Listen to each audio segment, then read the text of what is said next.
Grace, pick up the phone! Huh? Adam, what's going on? I'm on the bus right now, so I can't talk. Can you message me? You're on the bus? Not at home? You're out of the house right now? Yeah, I'm on my way home from the gynecologist. It'll be arriving at F Station, the last stop, real soon. No, you can't go to the train station! Abort! Abort! You have to get off the bus now! Huh?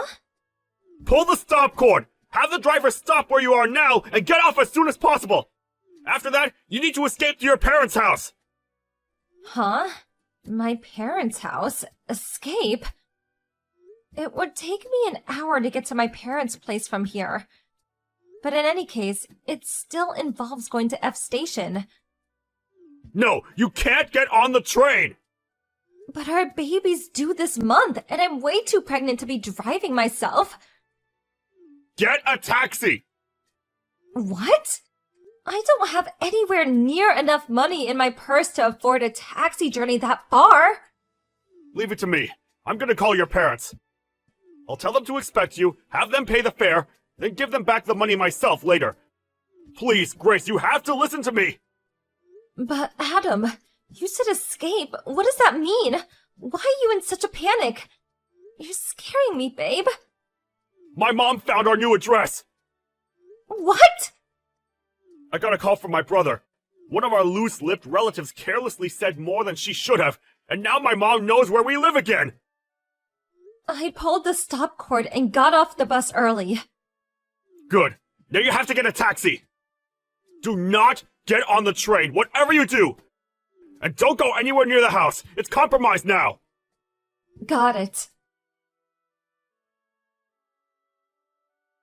Hello, Grace. It's been a while. This is Adam's mother, Barbara. Huh? Barbara? That's weird. I could have sworn I blocked you.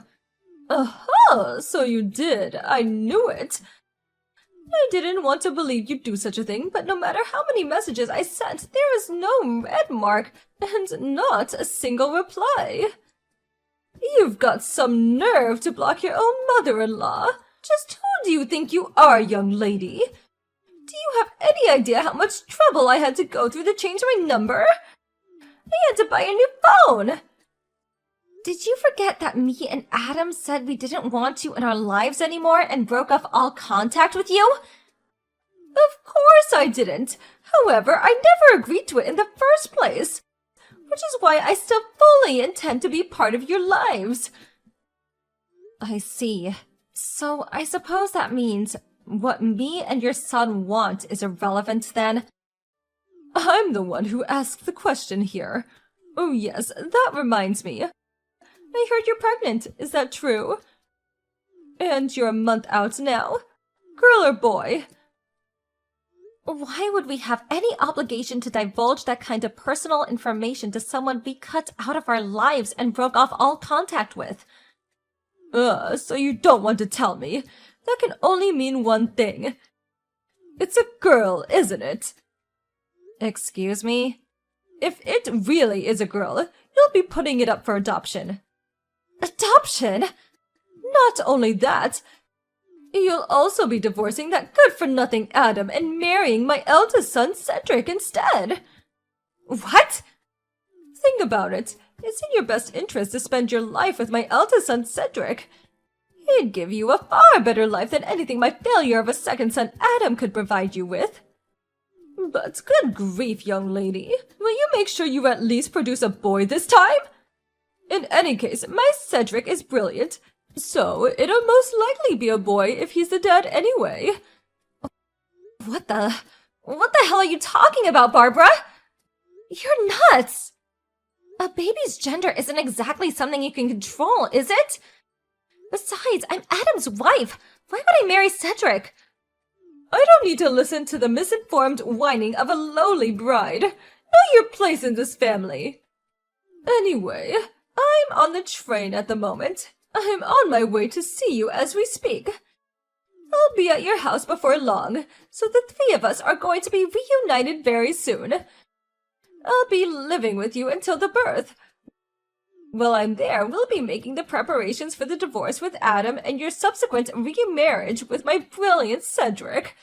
This conversation went so far off the deep end, I don't even know what to say anymore. That's fine. Your input isn't required. All you have to do is obey me, your mother-in-law, your superior, and the matriarch of this family. Be a good girl for me, okay, Grace? We'll be speaking again soon. Adam, I'm in the taxi now. Grace, are you okay? Yeah, I'm fine.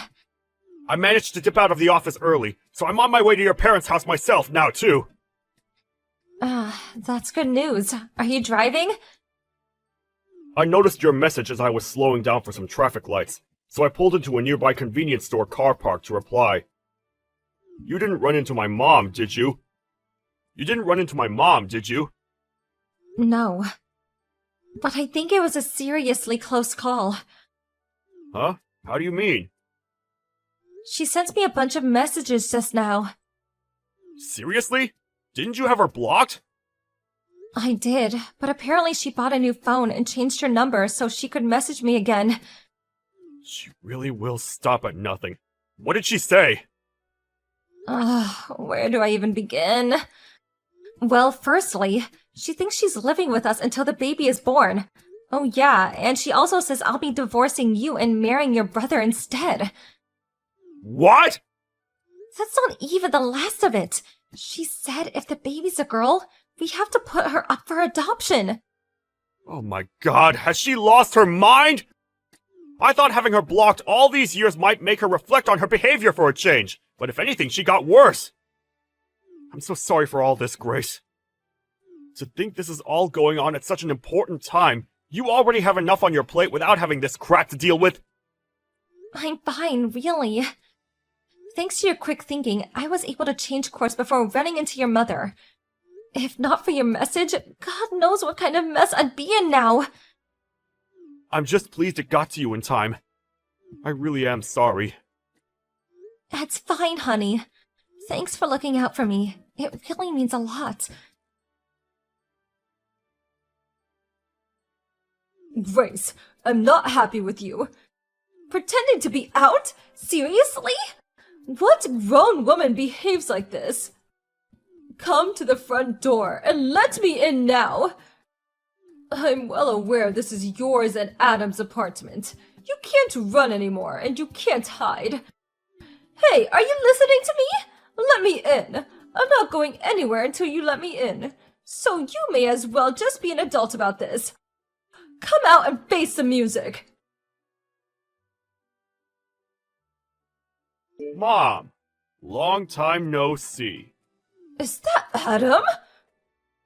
Please tell me you're not still in front of our apartment. What do you mean? Of course I am. I intend to wait here patiently until Grace lets me in.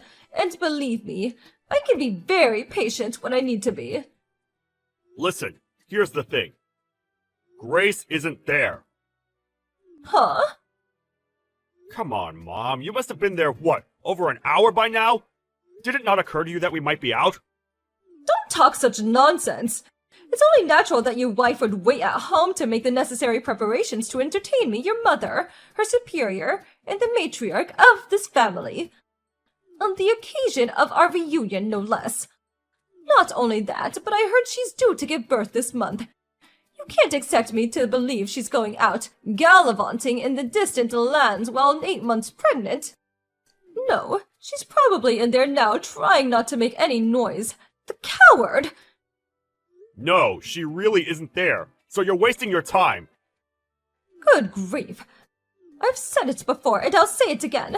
That girl needs to have more awareness of her duties as a wife if she's going to be part of the family. She needs to be retrained when she marries Cedric. We can't have him having to put up with the same slovenly behavior that you do. Yeah, Grace told me all about these weird ideas of yours. The problem is, Cedric has no intention of marrying her. Oh, you do say some moronic things sometimes, Adam. He normally has no interest in women, but he's always so very kind to her.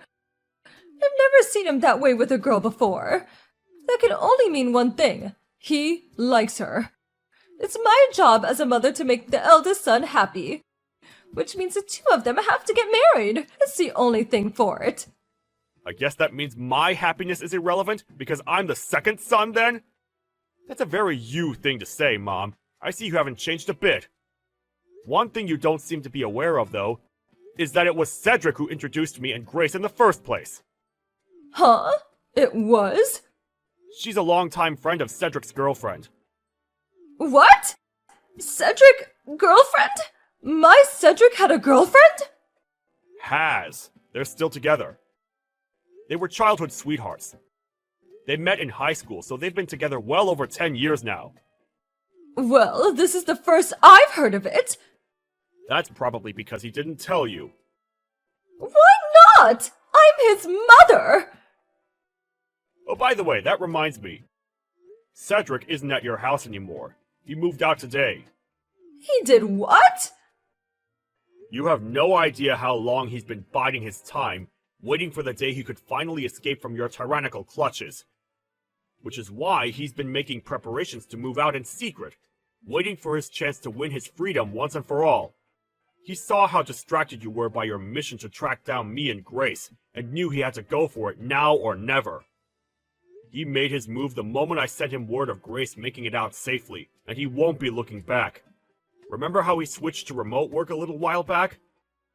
That was all to minimize the amount of ties he had to the local area so as to make Operation Escape the Mad Dictator go as smoothly as possible.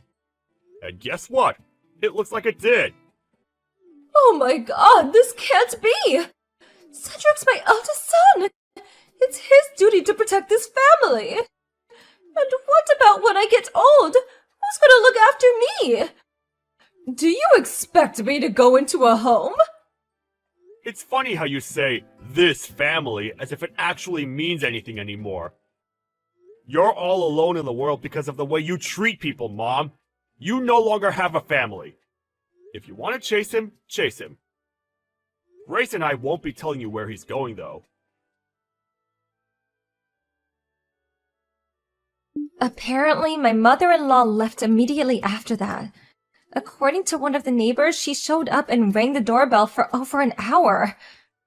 While taking her phone out and typing like a woman possessed in between buzzes, her expression becoming increasingly contorted all the while. But then, her expression suddenly turned to one of blank amazement while staring at the screen. After which point, she immediately left in a panic. Hopefully she'd get the message and leave us alone now. But just to be on the safe side, we quickly sold the apartment and moved away.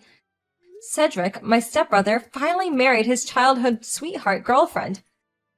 Later on, they got some news that his wife would be transferred overseas for work, and Cedric plans on going with her. That was the story of my mother-in-law, whose attitude towards her family was so despicable she got disowned by her own sons. With my father-in-law no longer with us, it's basically guaranteed that she'll be spending her retirement alone now. I can't deny that I do feel a little sorry for her about that, but since she still poses just as much of a threat to our family as ever, it can't be helped.